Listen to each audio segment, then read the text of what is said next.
Alors ici, je vais dans l'affichage, éventuellement non, j'ai même pas besoin d'enlever la grille parce que je vais juste activer le l'aperçu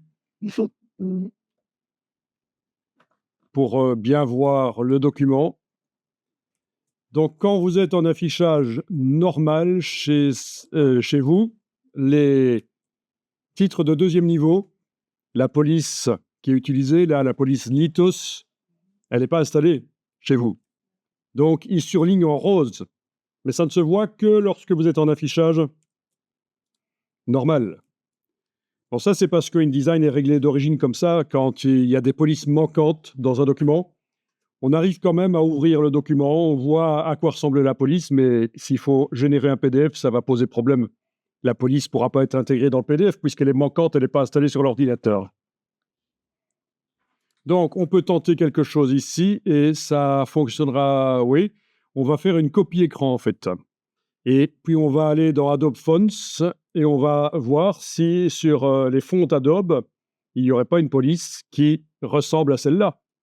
Oui, on pourrait la remplacer facilement par de l'Arial, n'importe quoi, mais tant qu'à faire, si c'est ça le look qu'on cherche. On pourrait aussi aller sur le web, voir si la police Litos est disponible sur Google Fonts, par exemple. On va voir. Mais donc, l'idée qu'on va faire ici, c'est qu'on va faire une copie écran, comme ça vous voyez que ça existe. Une copie écran de cette partie-là du document, le titre, et on va aller demander automatiquement au système Adobe Fonts de nous dire, tiens, est-ce que dans Adobe Fonts, il y a une police qui ressemble à ça? Et on va tenter de l'activer alors ensuite au départ de InDesign. Si votre licence InDesign que vous avez, qui est spéciale éducation, le permet, de l'activation de Adobe Fonts. On va voir. En tout cas, quand vous serez chez vous avec votre propre Adobe, la technique qui va être montrée ici devrait fonctionner. Alors, moi, sur le Mac, je vais enfoncer touche commande, Shift et 4, le 4 dans le haut du clavier. Je vous montre ici quelle touche je vais utiliser, et puis je vous montrerai sur Windows quelle touche vous allez utiliser. Et si vous connaissez des meilleures méthodes, vous me le direz même. Donc sur le Mac, commande, Shift, enfoncé, et le 4 ici. Et puis, ceux qui sont en train d'essayer de le faire sur Windows, là, je vous signale que vous n'êtes pas sur un Mac, vous êtes sur Windows. Et que je vous donnerai après. C'est pas le 3 sur le Mac. Le 3, c'est pour faire la totalité de l'écran, mais moi, ce qui m'intéresse, c'est une partie de l'écran. Donc, commande Shift 4, et puis il y a une cible ici qui va me servir à englober le titre ici, voilà. Et ça m'a fait sur le bureau une copie écran de cette partie-là. Sur Windows, la capture écran, c'est touche Windows, majuscule et S, et ça vous envoie dans le presse-papier, quand vous avez englobé, comme je l'ai fait avec la partie d'écran qui vous intéresse, le titre. Ça vous envoie dans le presse-papier, c'est indiqué ici, la capture écran. Ensuite, il faudra aller dans Photoshop, faire un nouveau document, coller dans le nouveau document, enregistrer à l'endroit que vous souhaitez. Il y a peut-être une méthode plus facile. Ça, c'est la méthode que je connais sur Windows pour faire une portion d'écran. En principe,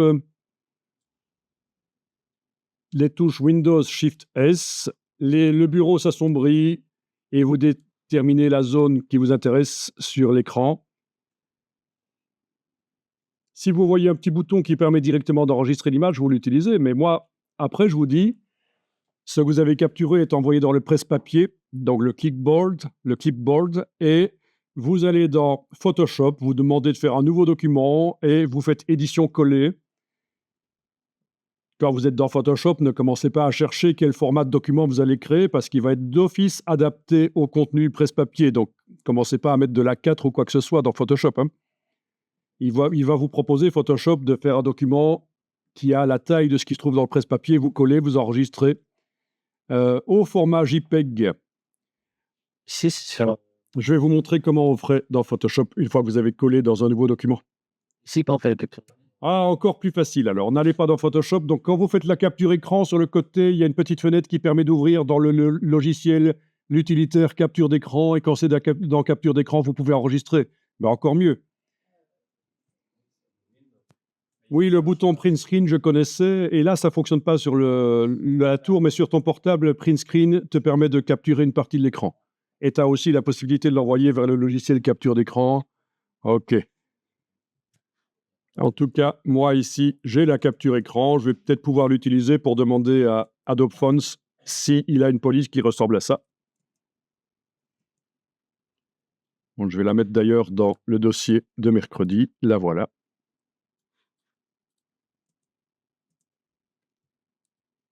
Ici sur le Mac, je fais juste barre d'espacement pour voir en grand le contenu du fichier qui est sélectionné. Alors, vous allez dans Adobe Fonts. OK, fonts.adobe.com. Et là, vous avez la possibilité de lancer une recherche par nom de police, par designer, par fonderie ou par mots-clés. Et par image. Quand vous êtes dans fonts.adobe.com, vous allez cliquer sur l'appareil photo et vous naviguez jusque la capture écran. Et on charge, et c'est en train de chercher, d'analyser. OK, donc là, il est en train de me proposer. Anciennement, ça n'existait pas dans Adobe Fonts. On avait un site qui s'appelait What the Font, et qui existe toujours sous un autre nom maintenant, qui permettait de faire ça. Je pense que dans Google Fonts, on doit avoir aussi un outil de recherche, de reconnaissance de fonte. Très intéressant. Vous vous baladez en rue, vous voyez un poster super avec une police de caractère qui vous plaît, vous la prenez en photo avec votre smartphone et vous envoyez ça. Déjà avec le smartphone peut-être, ou une fois à la maison, vous reconnaissez la police.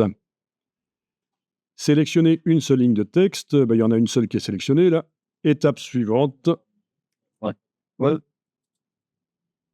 Tu l'as fait? Ouais. Oui, voilà. Vérifiez le texte et mettez-le à jour si nécessaire. Donc, je vais corriger parce qu'il n'a pas bien reconnu. Il avait mis un caractère en trop. Étape suivante. Et alors, sur Adobe Fonts, on a Lithos Regular qui est disponible. Mais pourquoi il n'a pas, il n'a pas activé automatiquement parce qu'il a utilisé la police qui était en local peut-être. Lithos Pro Regular. Vous vous souvenez, Pro, ça veut dire que tous les caractères sont disponibles, y compris les caractères avec accent, les caractères pour le slave, etc., pour l'espagnol, l'hispanique, etc. Bon, intéressant ça. Bon, bah, c'est Lithos Pro Regular, on va voir. Est-ce que vous avez le bouton ajouter la police? Moi, celle-ci, je ne l'ai pas dans notre craft. Bon, allons dans InDesign, on va tenter. Voilà, je vais sélectionner le premier paragraphe et on va voir si on peut aller modifier la police. Donc, en supposant que vous avez autre chose chez vous, je veux dire qu'elle est indisponible en tout cas. Oui, donc dans Adobe Fonts, vous n'avez pas pu cliquer sur le bouton ajouter la police parce qu'il faut être connecté. Tu as pu cliquer sur le bouton et il t'a dit qu'il fallait se connecter. OK, on va tenter ici.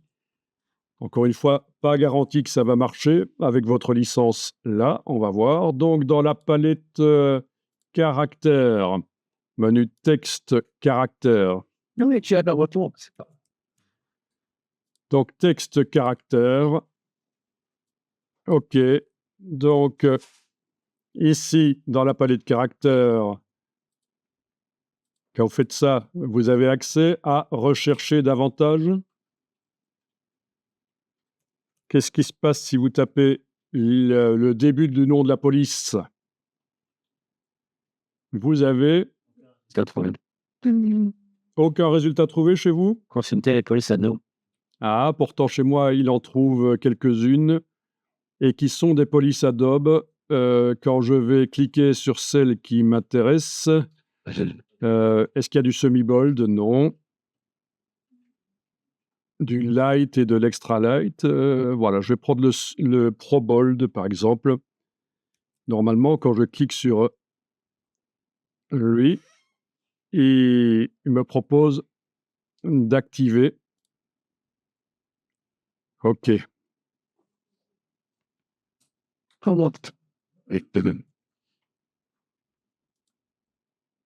Voilà. On clique sur le nuage et ça doit normalement vous proposer d'activer. Et quand ça entre parenthèses, Et qu'est-ce qui est entre parenthèses? le nom Litos, bon, j'ai jamais Litos, Ah, là au-dessus, il le met entre parenthèses. Ah, c'est surprenant. Peut-être que la licence ne permet pas d'installer la police. Il y en a qui y sont arrivés. Litos Pro, si je fais édition... non, je ne vais pas faire édition annulée. Je vais juste aller réouvrir rapidement à une ancienne version du document. Dans les anciens documents, évidemment, ça ne va pas le faire là. Elle s'appelait juste Litos en fait. le police, ils sont Voilà, ça c'est le document avec lequel on avait démarré hier. Évidemment, vous ne devez pas le réouvrir. C'est juste moi ici qui l'ai réouvert parce que je voulais juste me rappeler, parce que j'ai une mémoire de poisson rouge, quel était le nom de la police. C'était du Litos Pro déjà. Donc, chez moi, elle était déjà activée, en fait, apparemment. Et chez vous, est-ce que maintenant, c'est bon? Je vous la surligne en rose si vous êtes en affichage ici normal. Elle est activée, elle est disponible. Pourquoi est-ce qu'il ne l'a pas activée automatiquement alors que dans les préférences, chez vous, édition préférences, gestion des fichiers, on était allé faire ça. Édition préférences, gestion des fichiers, on avait coché l'auto-activation des polices. Vous l'aviez fait, et pourtant, il ne l'a pas activé automatiquement chez vous. Il a fallu manuellement sélectionner le paragraphe, aller dans la palette texte caractère, cliquer sur la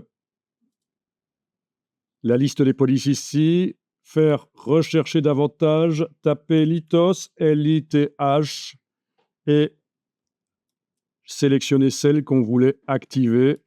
Finalement, c'était la Bolt que je voulais activer. La Bolt que j'ai activée en cliquant sur « Ah oui », et il me dit de la désactiver parce qu'elle est déjà activée, en fait. Voilà. Chez moi, elle était déjà activée. Oui, parce que activation automatique, normalement, voilà. Une question. Bon, si vous n'avez pas réussi à installer cette police, c'est pas très grave. Voilà, variante Bolt, c'est ce que je voulais. Voilà. OK. Il y a la variante Black qui est venue avec. OK. Comme ça, c'est bon. Bon, mettez une autre police si vous voulez, hein. Vous avez la possibilité d'aller choisir dans la liste une autre police. Alors, il y a des polices graphiques, si vous voulez, hein, des polices qui sont quand même sympas. Évidemment, ce n'est pas applicable à tous les sujets, hein, puisqu'une police, il y a une forte charge culturelle. Donc, par exemple, cette police-là, Hobo, me fait quand même assez penser... oui, alors, mes connaissances culturelles ne sont pas assez importantes. Ça me fait juste penser à des morceaux de musique de Malcolm McLaren, mais ça date d'il y a longtemps. Et là, vous situez ça à quelle époque, ce genre de police? Les années 20 ou plus tard, les années 70? Oui, il y a mai 68. Enfin, Oui, c'est peut-être bien. Oui, c'est peut-être bien genre Flower Power. Qu'est-ce que ça veut dire, Hobo? Ça vous rappelle quelque chose? ça veut dire sans-abri, mais sans-abri. Ah, les sans-abri, les itinérants, les libres. Ouais, peut-être bien. Les hippies, voilà. Un hobo, c'est un hippie. Voilà, c'est ça. Maintenant, je m'en souviens. Je m'en souviens. Donc voilà, est-ce que tout ça pour dire que quand on choisit une police de caractère, c'est pas au hasard parce qu'on la trouve jolie. Il faut penser à quoi ça fait penser. Il faut réfléchir et faire des recherches quand même. Voilà, je vous laisse choisir quelque chose d'autre si vous voulez. Ici, je vais garder la lithos, bien qu'elle ne soit pas tout à fait appropriée au sujet. Elle fait penser à quoi? Égypte. L'Égypte, hein, oui. Hein. Comme son nom l'indique, peut-être la gravure sur la pierre. Ancienne histoire du Palma. Voilà, peut-être, oui. Attention à l'appropriation culturelle aussi, hein, c'est aux stéréotypes. Hein. Ça traîne aussi dans l'usage des polices de caractère. Hein. Dès qu'on a quelque chose d'africain, on utilise des polices africaines avec des petits tambours, etc., des djembés. Donc ça peut être, vous pourrez avoir des retours de flamme par rapport à ça. C'est une couleur aussi. Et les couleurs brunes aussi, etc. Oui, il y a des polices arabes qui sont disponibles sur Adobe Fonts, mais, et ça t'intéresse de faire des mises en page en arabe? Il faut installer les outils pour le RTL dans InDesign, c'est-à-dire pour écrire de droite à gauche, le right to left. Ce sont des outils. Et alors, l'astuce, et c'est la même chose si on veut faire des mises en page avec des polices asiatiques, il y a des outils spécifiques aussi, différents de ceux pour l'arabe, mais évidemment. Et donc, l'astuce, c'est d'aller dans le manager d'application de Adobe, d'installer l'application en langue arabe. Donc, les menus seront en arabe, etc. Et si on veut malgré tout utiliser l'application en anglais ou en français, mais avoir les fonctionnalités arabes, à ce moment-là, il faut réinstaller en français. C'est un peu complexe. Je vais ici faire le petit résumé. Et donc, ceux qui veulent faire du japonais, du chinois aussi, ce sera le même principe. D'ailleurs, je pense avoir une petite vidéo qui explique ça. Parce qu'en fait, mon explication ici n'est pas hyper claire, donc je vais vous le montrer ici. Et c'est vrai que dans une ville cosmopolite comme celle-ci, c'est tout à fait logique que vous ayez ce genre de questions, et c'est tout à fait intéressant. Donc, anciennement, chez Adobe, pour faire de l'arabe en mise en page, dans les anciennes versions de InDesign, il fallait une version spéciale ME, Middle East. Ouais. Et puis d'autres versions aussi. Maintenant, c'est intégré. Donc, il n'y a plus besoin d'une version spéciale InDesign, c'est intégré. Et donc, la technique que moi, je connais pour obtenir dans InDesign les outils pour écrire en arabe ou en japonais ou quoi, c'est, vous avez InDesign en français. En français, donc il est installé sur l'ordinateur.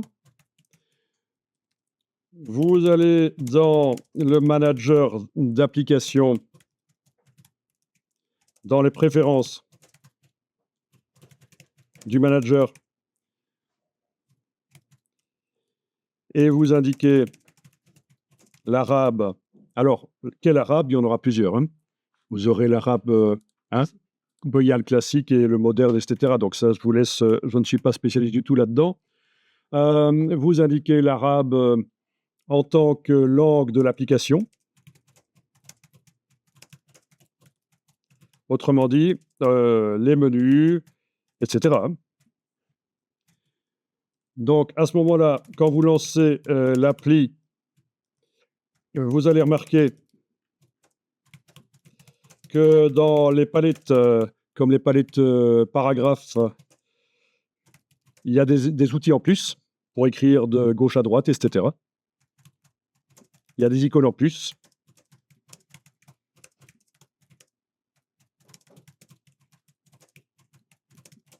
De droite à gauche, pardon. C'est ce que je voulais dire. Et si vous voulez utiliser l'application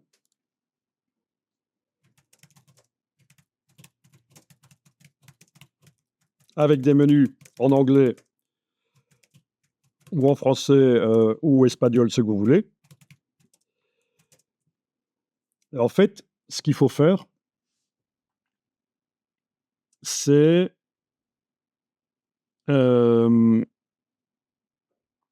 réinstaller en français. Oui, on va essayer de réinstaller en français dans cette langue-là. Et l'astuce, c'est que les outils restent, les outils de la langue précédente restent. Alors, vous essayez ça si ça vous intéresse chez vous. Si ça ne fonctionne pas, je ferai appel à l'équipe et vous aurez ça, mais je peux vous l'afficher ici en grand. Donc, pour moi, c'est comme ça qu'il faut procéder. Mais si ça a changé, vous me le dites et je vais faire appel à l'équipe, voir un peu comment ça fonctionne pour avoir les outils pour l'arabe.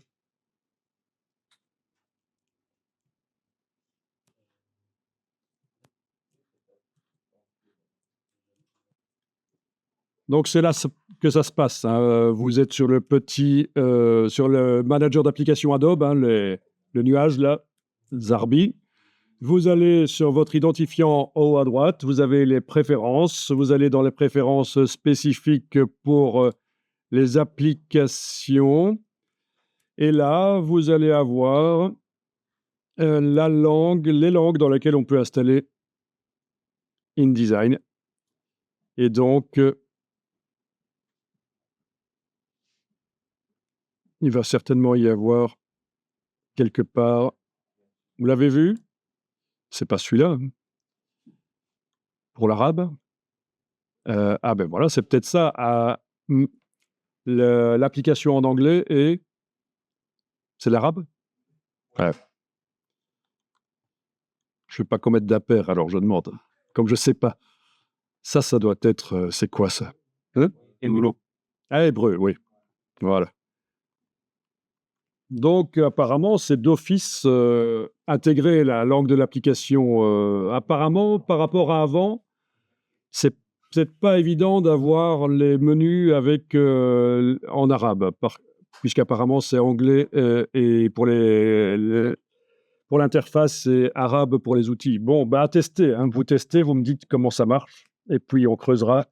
C'est quand même assez spécifique. Voilà. 40, Ouais.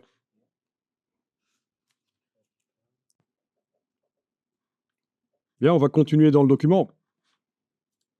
Bon, éventuellement, vous enregistrez sous un certain nom. Moi, j'en suis à la version 6, mais vous gérez comme vous voulez les versions.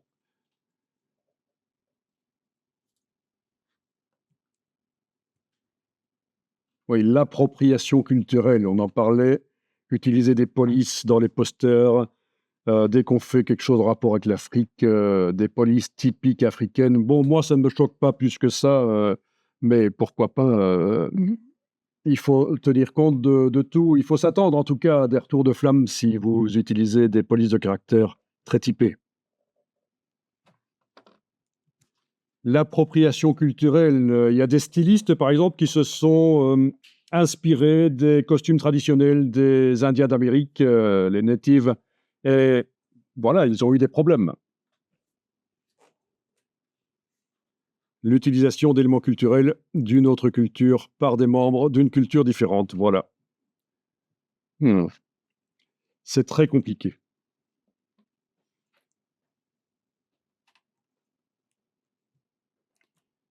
Dernièrement, j'ai vu une polémique sur une petite fille qui dansait des danses traditionnelles de Bali, je pense. Il y en a qui ont crié à l'appropriation culturelle, au scandale. Et puis on apprend qu'en fait, elle habite à Bali, qu'elle parle la langue de là-bas, qu'elle est complètement intégrée, sauf qu'elle est blanche, elle n'est pas comme les autres, quoi. Donc, que dire dans ce cas-là? Vaut mieux. Hein? Voilà. Alors, on va continuer ici. Je vais quand même demander dans affichage, grille et repères de masquer la grille de ligne de base. Elle ne me sert pas ici. Les paragraphes ne sont pas réglés pour se caler sur la grille de ligne de base. Du coup, on a d'une colonne à l'autre les lignes qui ne sont pas à la même hauteur. C'est pas un drame. Il n'y a personne qui va voir ce document et dire « Ah, les lignes ne sont pas à la même hauteur ». Non, mais ça... Voilà. Alors, c'est mieux normalement, oui, ça fait partie des 36 petites choses qu'on règle pour que ça ait l'air professionnel. Alors, on a fait... Est-ce qu'on a fait? Non, attendez. Vous allez cliquer avec l'outil texte dans votre titre et on va voir si le style de paragraphe est bien à jour ou si on a une discordance. Est-ce que, quand vous allez dans le menu texte en haut de l'écran style de paragraphe, est-ce que vous voyez un petit signe plus ici à côté du nom du style? Ça veut dire qu'il y a des changements qui ont été faits manuellement dans le texte par rapport à ce qui est écrit dans le style. D'ailleurs, quand je survole, je vois ici que moi, j'ai mis bold, tout simplement. Je suis passé de light à bold. OK. Eh bien, on fait la redéfinition du style. Je vous rappelle qu'on a déjà fait tout à l'heure, hier. Donc, en ayant le curseur n'importe où dans le titre, si vous avez ce petit signe plus, vous allez transformer le style. Dans le menu ici de la palette style de paragraphe, vous demandez redéfinir le style. Et voilà, le problème est réglé. Est-ce qu'on a la même chose pour les autres? Ouais, ça, le chapeau, il n'y a pas de problème. Par contre, les paragraphes, quand on clique dans n'importe lequel des paragraphes du body text, on voit... ah ben non, parce qu'on l'avait déjà fait. On avait déjà fait un nouveau paragraphe rien que pour ça, donc ça va. C'était la même chose que dans l'autre document, sauf qu'il n'était pas aligné sur la grille. Donc, on a cliqué dans le titre, n'importe où, pour indiquer qu'on travaille sur ce paragraphe. Par rapport au style, il y a un changement qui a été fait. Il indiquait, plus maintenant bien sûr, parce que je viens de régler le problème, mais il indiquait un petit signe plus. Parce qu'on avait changé éventuellement à la police, on était passé de light à bold ou des choses comme ça. Peut-être que chez toi, ça ne le fait pas, tu n'as peut-être pas changé le titre. Mais en tout cas, pour mettre à jour le style par rapport aux changements locaux, il faut aller... Ah, eh ben, il faut aller dans le menu, redéfinir le style. Donc, si le chapeau, lui, a changé, ben, quand tu cliques dans le chapeau, là, n'importe où, tu as un signe plus à côté. Là, un petit signe plus. C'est passé. C'est parti maintenant, OK. Ah oui, c'est pas évident, hein. Redéfinir le style en fonction des changements locaux. C'est une manière de changer les styles. Donc, le bloc doit être sélectionné avec la flèche noire et on va faire un style de bloc. Ben oui, parce que ce bloc, il a des choses particulières. Qu'est-ce qu'il a de particulier? Il a 2 colonnes de texte à l'intérieur. Il a un fond vert, ben ça c'est accessoire, c'est pas très grave, on le modifiera après. Il a une gouttière de 10 mm. Voilà, vous vous souvenez, hein, CTRL B, le menu objet, option de bloc de texte, on avait été modifié ici le nombre de colonnes et la gouttière. Voilà. Et donc, on va faire un style au départ de ce bloc. On va aller dans le menu fenêtre, style, menu fenêtre, style, style d'objet. Ça, c'est super pratique, les styles d'objet. On pourra après faire n'importe quoi comme bloc texte et appliquer le style d'objet. Tout de suite, il va récupérer toutes les caractéristiques de ce bloc. Bien sûr, pas le texte à l'intérieur.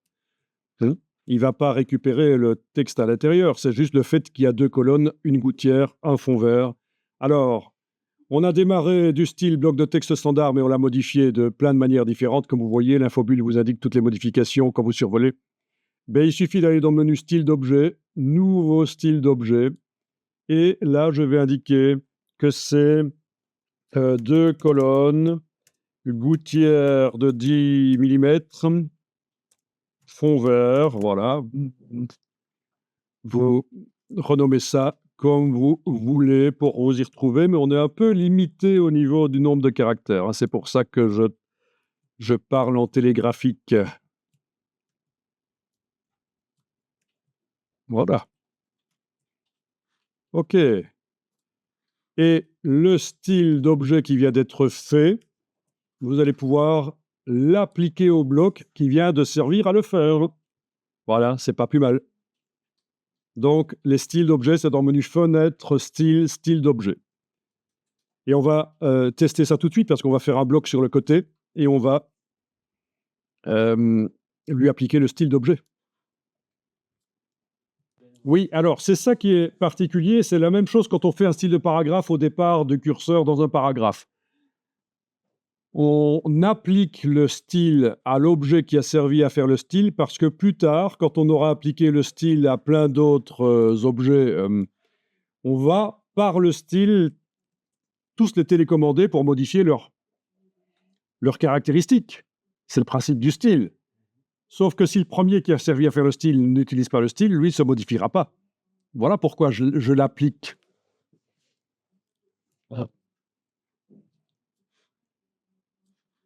Alors, on va prendre l'outil texte et on va tracer un bloc texte sur la zone intramarge de la page de droite.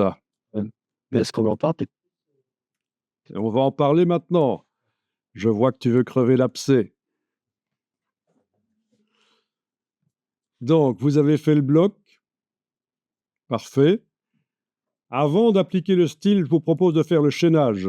Donc, comme tu le disais très bien, on a un signe plus en bas à droite qui indique qu'il y a du texte en excès. Du coup, vous avez aussi dans le bas de l'écran une erreur qui s'affiche là. Ça, c'est le contrôle en amont qui est là, qui vous indique quels sont les problèmes. Allez peut-être un peu voir déjà ici, panneau de contrôle en amont, que vous trouvez aussi dans le menu fenêtre sortie, panneau de contrôle en amont. Fenêtre sortie, contrôle en amont. Voilà. Donc ça peut vous assister éventuellement quand vous avez un document. Il vous dit, tiens, il y a une erreur du texte en excès sur la page 34. Et il va même vous dire, dans les informations ici, comment régler le problème. Mais c'est difficile à comprendre si vous ne connaissez pas InDesign. C'est ça qui est dommage. Il devrait faire des petits tutos avec des images.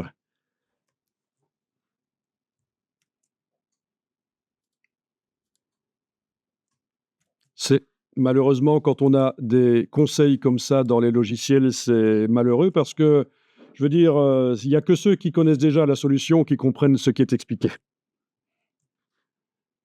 Ben oui, parce que ça fait appel à du vocabulaire, etc. Bon, ça, c'est le contrôle en amont, très intéressant.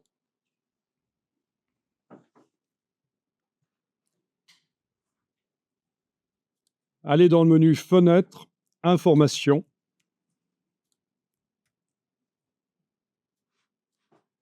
Et là, vous cliquez avec l'outil Texte dans le bloc texte n'importe où, avec l'outil Texte. Et là, la palette des informations vous informe. Voilà, il y a 3297 caractères visibles chez moi, peut-être pas chez vous, c'est peut-être différent. 17 300 qui sont non visibles en dehors du bloc. 538 mots visibles, 2611 non visibles. Le nombre de lignes, il ne s'est pas calculé. Les paragraphes, il y en a 57 chez moi, mais chez vous, ça peut être différent. Et donc, voilà, on a du texte en excès. Alors, bonne question. J'avais prévu d'en parler à un certain moment, mais c'est très bien d'en parler maintenant au cas où j'oublie d'en parler plus tard.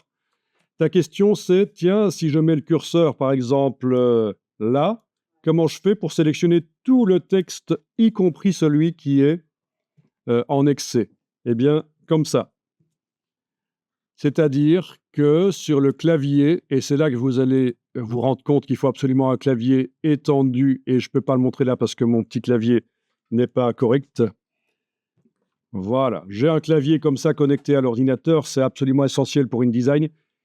Pour sélectionner tout le texte qui est après le curseur, y compris celui qu'on ne voit pas, touche commande majuscule, donc forcément sur PC ce sera CTRL majuscule, qu'on garde enfoncé.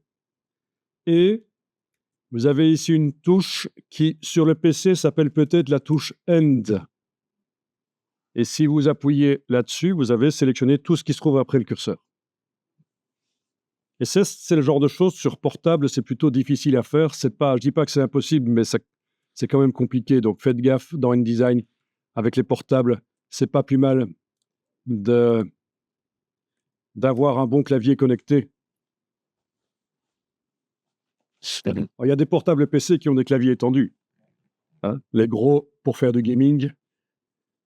Bon, mais ceci dit, ça ne va pas nous servir ici parce que nous, on ne veut pas sélectionner ça, le couper, le coller ailleurs. Mais je répondais juste à la question et c'est super intéressant cette technique de sélection après le curseur, qui marche aussi avec sélection avant le curseur d'ailleurs. Hein. Si vous avez le curseur là et que vous faites le raccourci mais que vous utilisez l'autre flèche, ben, ça sélectionne tout ce qui se trouve avant le curseur. Évidemment, tout ce qui est en haut, forcément. Home, c'est ça sur le clavier du PC. Et sur le clavier du Mac, c'est ce genre de choses. Voilà. Ça indique le début et la fin, quoi. Voilà. Donc, ça peut servir, ça fait partie des astuces intéressantes. OK, mais nous, ici, on va faire du chaînage. Est-ce qu'on l'a sur notre